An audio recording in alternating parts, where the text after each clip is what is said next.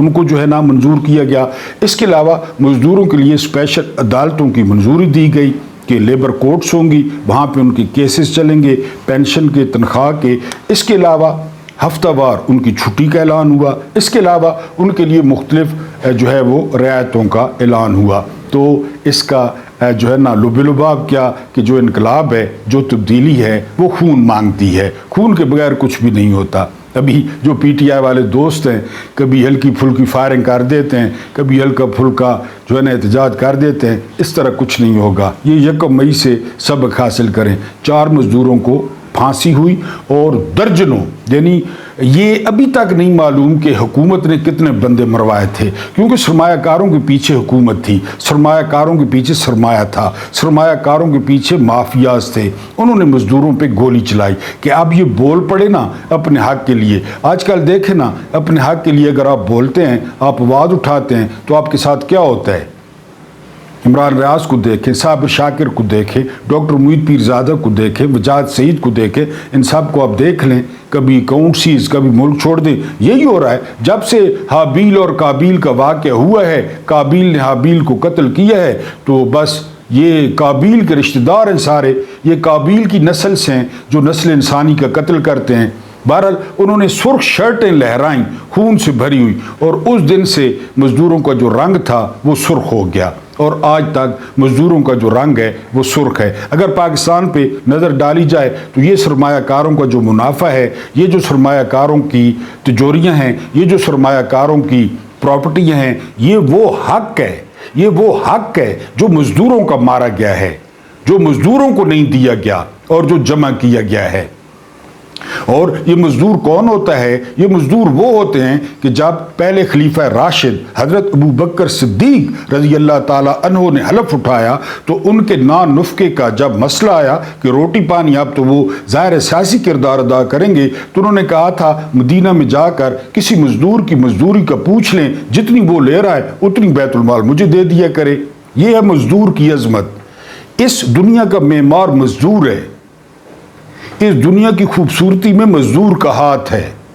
یہ ابھی اب جا کر شاہ فیصل مسجد دیکھیں، کوئی بھی دیکھیں، شاہی قلعہ دیکھیں، جا کر مینار پاکستان دیکھیں، تو وہ جو ان کی بنیادوں میں دفن ہو گئے یہ وہ مزدور ہی تھے۔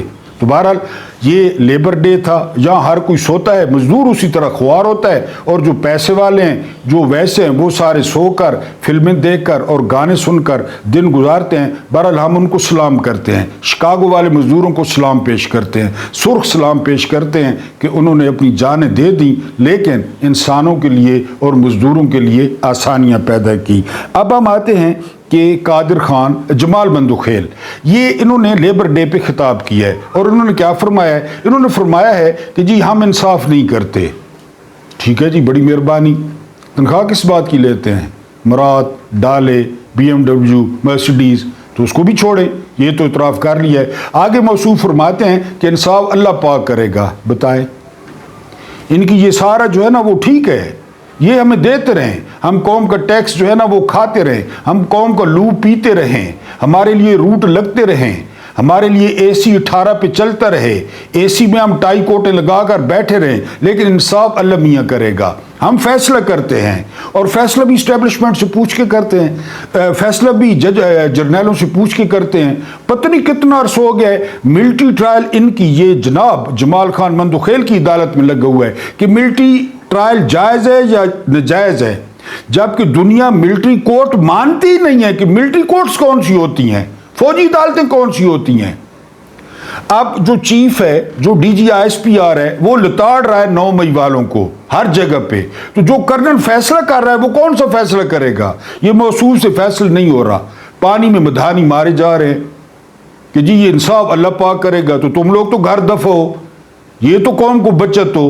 یا افریدی والی، اور آپ اتنے جج ہیں سپریم کورٹ میں، اتنے جج ہیں کہ آپ گن ہی نہ سکیں۔ پہلے 17 ہوتے تھے، چلے نام بھی یاد تھے، اب انہوں نے سپریم کورٹ میں نا بالکل جو ہے نا جس طرح وہ کوڑے والا ٹرک نہیں بھرا جاتا، اس طرح پریس کر کے اس طرح کوڑا بھر دیا ہے سپریم کورٹ میں۔ سب کی بات نہیں کر رہا، کچھ آئین اور قانون پسند بھی ہیں، لیکن زیادہ تر کوڑا جو ہے وہ بھر دیا ہے سپریم کورٹ میں۔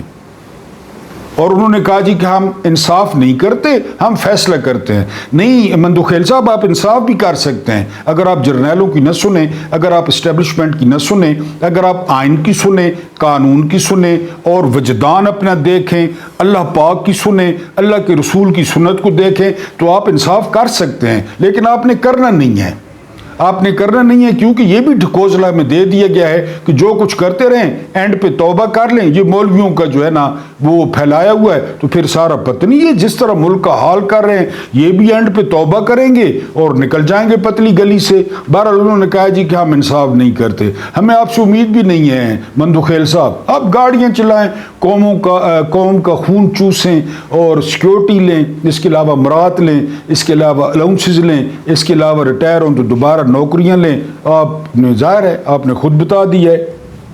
الحمدللہ ثم الحمدللہ، ملک میں جو ہے نا رات کو 2 بجے مارشل لاء لگا دیا گیا ہے۔ اب آپ کہیں گے کس طرح، تو میں آپ کو بتاتا ہوں۔ پہلے وزیر داخلہ محسن نقوی وہ فوج کا تھا، اس کے بعد وزیر خزانہ اورنگزیب آری صاحب وہ جو ہے فوج کے تھے۔ صرف ایک سیٹ تھی جو 76 سال سے فوج کے پاس ہوتی ہے، لیکن اس پہ سمدی آ گئے اسحاق ڈار، تو جو ہے نا وہ اسحاق ڈار کو اب تبدیل کیا جا رہا ہے، منصور اوان اس کی جگہ پہ آ رہے ہیں۔ اور دوسرا رات کو 2 بجے جو تقرری ہوئی ہے وہ تقرری ہوئی ہے DGISI عاصم ملک صاحب، وہ قومی سلامتی کے مشیر بن گئے ہیں۔ یہ پاکستان کی تاریخ کا پہلا قصہ ہے کہ کوئی یونیفارم میں وہ وزیر اعظم کا مشیر بن گئے۔ وزیر اعظم پہلے ملازم ہے، ظاہر ہے 17ویں گریڈ کا یا 16ویں گریڈ کا، بلکہ اردلی ہے بقول خان صاحب، تو وہ پہلے اردلی ہے، تو اب ساتھ جو ہے نا وہ 3 سٹار، اور جب 3 سٹار جنرل دیکھ لے، وردی دیکھ لے، بوٹ دیکھ لے، تو جس طرح وہ لال شہباز قلندر کے ملنگ ہوتے ہیں اس پہ حال چڑھ جاتا ہے۔ جو ہی وردی دیکھتا ہے، بوٹ دیکھتا ہے، جراب کی بو اس کو آتی ہے شہباز شریف کو، تو اس پہ حال چڑھ جاتا ہے، یہ دھمالیں ڈالنے لگتا ہے۔ اب اس کے ساتھ پکا جو ہے وہ DGISI ہوگا۔ یہ عاصم ملک صاحب کون ہیں؟ پرانے لوگ، میری عمر کے لوگ جانتے ہوں گے کہ ایک لیفٹیننٹ جنرل تھے جو ہے نا وہ غلام محمد ملک، اور ان کا نام تھا مشہور GM ملک، ٹھیک ہے جی۔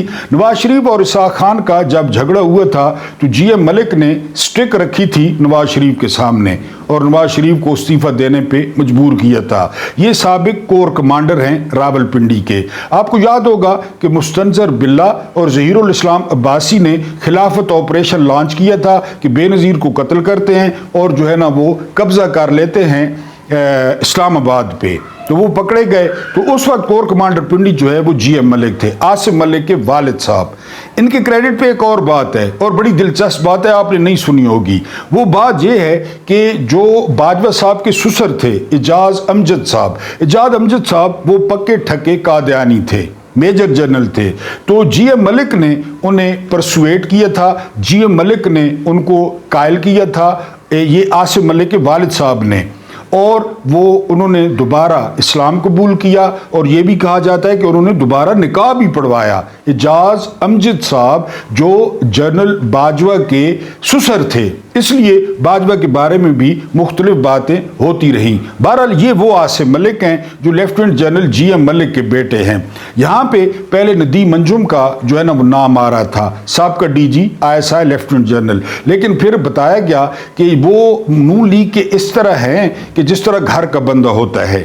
اب جب نون لیگ نواز شریف کے پوتے کی شادی ہوئی تو سارے انتظامات ندیم ملک کر رہے تھے۔ اب اندازہ کریں یہ DGISI ہے، یہ DGISI ہے، وہاں پہ شادی کے سارے انتظامات، اور جو شریف خاندان کے لیے ٹیبل لگا ہوا تھا ندیم منجم اس ٹیبل پہ بیٹھا تھا۔ اندازہ کریں اس نے نوکری کیسی کی ہوگی۔